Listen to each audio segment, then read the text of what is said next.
শুভ সকাল। আজ 30শে অগ্রহায়ণ 1431, ইংরাজির 16ই December 2024। 16ই December 1840 দক্ষিণ 24 পরগনার মজিলপুরে জন্মগ্রহণ করেন সমাজ সংস্কারক ও শিক্ষাবিদ উমেশচন্দ্র দত্ত। 1859 সালে তিনি দেবেন্দ্রনাথ ঠাকুর ও কেশবচন্দ্র সেনের সান্নিধ্যে আসেন এবং ব্রাহ্মধর্ম গ্রহণ করেন। 1879 কলকাতায় সিটি কলেজ প্রতিষ্ঠিত হলে তিনি তার প্রধান শিক্ষক এবং 1881 সালে কলেজ প্রতিষ্ঠা হলে সেই সময় থেকে আমৃত্যু তিনি সেই কলেজের অধ্যক্ষ ছিলেন। শিলাইদহে মাইকেল মধুসূদন দত্তের ফলকটিতে দাঁড়াও পথিক বর, জন্ম যদি তব বঙ্গে তিষ্ঠ ক্ষণকাল, এ সমাধিস্থলে জননীর কোলে শিশু লভয়ে যেমতি বিরাম, মহির পদে মহানিদ্রাবৃত দত্তকুলোদ্ভব কবি শ্রী মধুসূদন। যশোরে সাগরদাড়ি কপোতাক্ষ তীরে জন্মভূমি জন্মদাতা দত্ত মহামতি, রাজনারায়ণ নামে জননী জাহ্নবী। খোদিত ফলকটি তাঁর উদ্যোগেই স্থাপিত হয়েছিল। 1961 স্থাপিত হয় উমেশচন্দ্র কলেজ। প্রখ্যাত সঙ্গীতজ্ঞ ও কবি ছিলেন দীনেন্দ্রনাথ ঠাকুর। রবীন্দ্রনাথ ঠাকুরের সকল গানের প্রধান স্বরলিপিকার ছিলেন তিনি। তাকে বলা হয় রবীন্দ্রনাথের সকল গানের ভাণ্ডারী।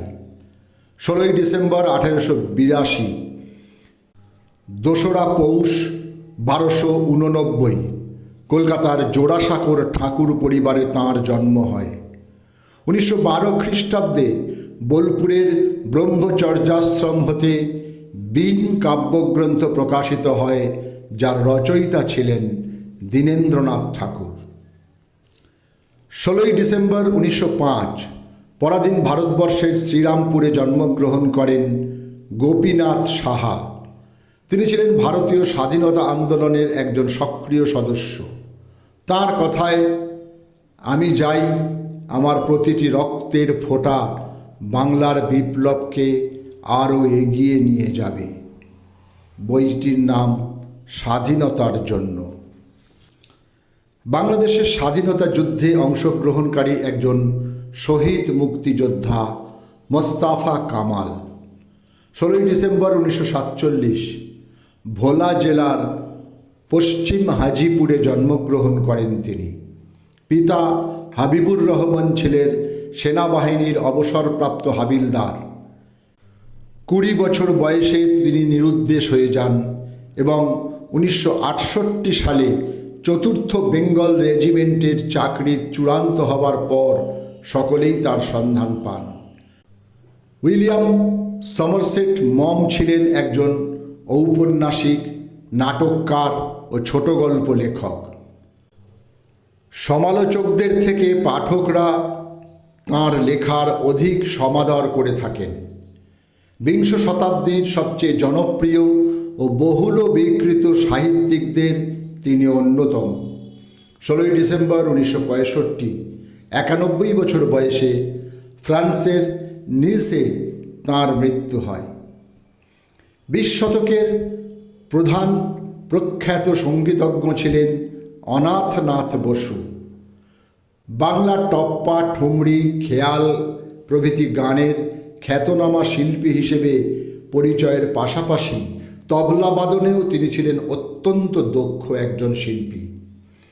প্রখ্যাত পুরাতনী আগমনী, টপ্পা, শ্যামাসঙ্গীত ও ঠুমরি শিল্পে চণ্ডীদাস মালের পিতা নারায়ণচন্দ্র মাল ছিলেন অনাথনাথের ছাত্র। আজ তাঁর মৃত্যুদিন। 16ই ডিসেম্বর 1975 কলকাতায় তিনি পরলোক গমন করেন।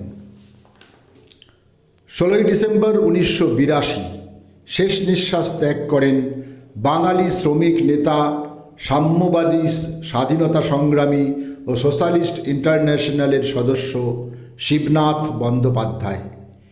বিভিন্ন আন্দোলনে নিজেকে নিয়োজিত করেছেন এবং তার জন্য বিভিন্ন সময়ে প্রায় 10 বছর তিনি কারাবাস করেছেন। অখিলচন্দ্র নন্দী ছিলেন একজন ব্রিটিশ বিরোধী বিপ্লবী ও সাম্যবাদী কবি। কিশোরকাল থেকেই স্বাধীনতা আন্দোলনে সক্রিয়ভাবে যুক্ত ছিলেন তিনি। তার সক্রিয় সহযোগিতায় কুমিল্লা শহরের মহিলারা ব্যাপকভাবে স্বাধীনতা সংগ্রামে অংশগ্রহণ করেছিলেন। একটি জীবনীমূলক বই লিখেছেন তিনি, যার নাম বিপ্লবীর স্মৃতিচারণ। আজ তাঁর মৃত্যুদিন। 16 ডিসেম্বর 1987 তিনি পরলোক গমন করেন। সকলকেই আমার আনত প্রণাম।